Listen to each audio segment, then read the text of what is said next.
#DoMode. Less talking, more doing. My name is Akia McKnight. I'm a filmmaker and storyteller. I think I knew that I wanted to be a filmmaker and a storyteller around age 10 or 11. Initially, I think I wanted to be an author. I wrote a lot of short stories and always wanted to tell stories, or I would make up different scenarios of things that I would see in my life and community. And then when I was in high school, I took a film class and I wanted to really do film then, but I took a detour because I was kind of afraid or just was, I didn't think I could do it because I didn't know anyone around me that looked like me or that was in my area that had done filmmaking. So I kind of just got scared, but I was like, at least let me stay in the entertainment world. So I took PR in college. I'm glad I did PR because like I said, it helped me with enhancing my writing skills, my people skills. Also, it allowed me to work in different film festivals, so I was able to get closer to filmmakers, and then that ignited me to want to do film again. I taught myself everything. I went on Google, I took a couple online classes, I read books. One book that I think every screenwriter should read is called Save the Cat. You should definitely read that book. Also, I read Produced by Faith recently, and that kind of as a producer, faith is the most important thing you can have being a producer because you never know what's gonna come through as far as fundraising, locations, anything happen, and reading that really gave me that faith to just trust my my expertise and trust that the project would just fall through.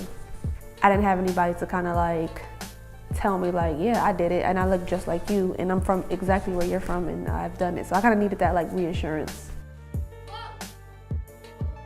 That's what I plan to do through my work is mentor younger kids, even people that are my age but still haven't made that leap yet.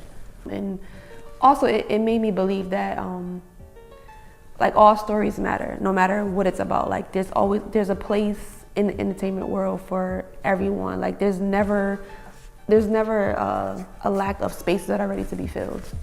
My first official job working in the industry was this film that I actually recently did in October. It's called Love by Chance, and I was a script supervisor. So everything prior to that has just been day playing or volunteer. So I literally just got my first official job 3 months ago, and I've been in the industry for 3 years. How did you get that job? Through networking and connections. I went to a film festival, the Bronze Lens in Atlanta. I went to an industry event. I met a couple of producers and we just stayed in contact, or we went out to lunch just to talk about different projects. And later when I needed help on the project, I kept keeping in touch with them and asking if they needed help, and they said yeah, and they allowed me to do that position for them. The entertainment industry, especially film, is a people business. If people don't like who you are personally, I mean, it's unfortunate, but if they don't like who you are as a person, they really won't work with you because it's you have to spend all day with these people. You have to sometimes become family with these people. So they have to like you enough to feel comfortable to trust you. So I think that is definitely important. I go online and I search for women of color filmmakers. I search for people of color filmmakers and I follow them. They follow me back. We stay in contact with each other. We support each other online, and that often leads to us meeting up in person, or we'll go meet up at different events, and we just all congregate to each other because we're doing the same thing. If you're a big fish in a little pond, of course you're gonna feel you know everything, or you're the biggest guy on campus, but that's relative to the pond that you're in. And you need to, get out into a bigger pond because then you can really show, well, I really can swim fast. I can swim in deep water. I can do whatever because now I'm in a bigger pond, but I'm still able to survive. So I think that that's important. Going to New York also gave me a lot of exposure to people that were on the grind, that were hustling in the entertainment world 24/7. So going to events there, working for the film festivals, that also poured into me as well. But I think moving to Atlanta is the place that has really catapulted my career in film and my confidence in what I can do in film. Okay, so let's fast forward to present day. You are working on your own film. Yes, my first short film. So it's called Served, and it's about the effects of mass incarceration on children. My story that I wrote and produced it follows two sisters, Heart and Hope, whose mother, Rena, she just has gotten arrested, and they're kind of like going through this whole process of trying to figure out why their mom was arrested, how to get through it, and they prepare for her to actually go to prison. So now their mother is leaving them, and they have to figure out how they're gonna make it through it. And it's confusing and it's hard for a teenager and a kid who's like 11 or 10 to figure that out. So the goal for the film is to get into all the biggest film festivals, obviously, like Cannes, ABFF, Martha's Vineyard, all these big film festivals that we love. But also the goal at those film festivals is for it to be, brought to be turned into a TV series, because that's what we want. This story, we did our best to tell the story in a short, but it's so much more that happens in the story, and also other characters that we want to introduce in the series. So we're just like, sky is not even the limit for this project. We just feel like it's so important. There's 2.7 million kids who have parents in prison, and we're just telling the story of 2 right now in this short. So there's so much more story to tell, and just create more with it. How did you pay for this project? So this project, which is costing more than I thought it would cost, it's still not fully funded, but the funding we have so far, we did fundraisers, we did an Indiegogo crowdfunding campaign. We accept, contributions online, like via PayPal on our website.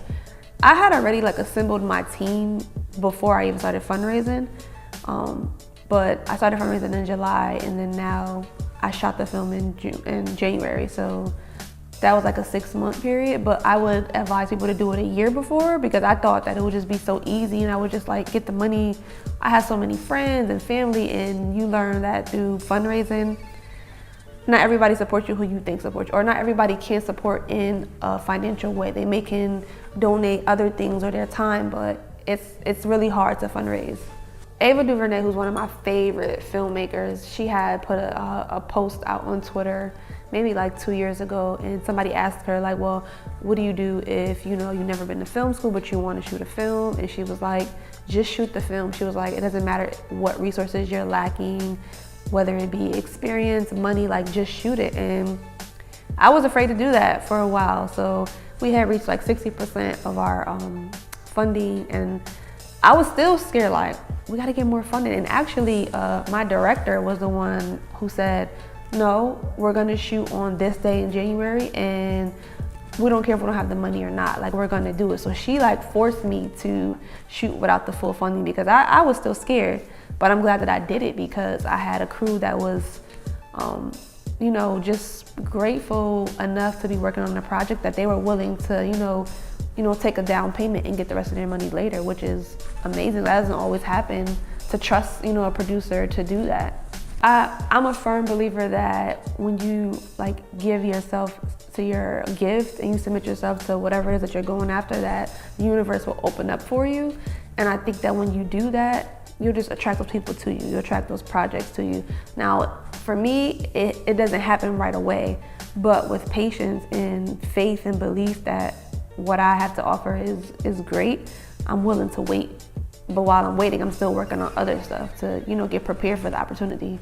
If you don't chase your passion, if you're not doing what you love, then you're miserable. And if you're miserable, then you're not living life. You're just existing and you're not living. And life is too beautiful, life is too precious to just waste your time. And we don't have time to waste at all.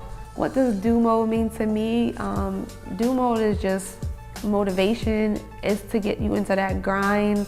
It's to tell you to never stop, because there's nothing that's impossible. And when you're currently and constantly doing something, you have to get excellent at it. So that's it, DoMode, keep doing.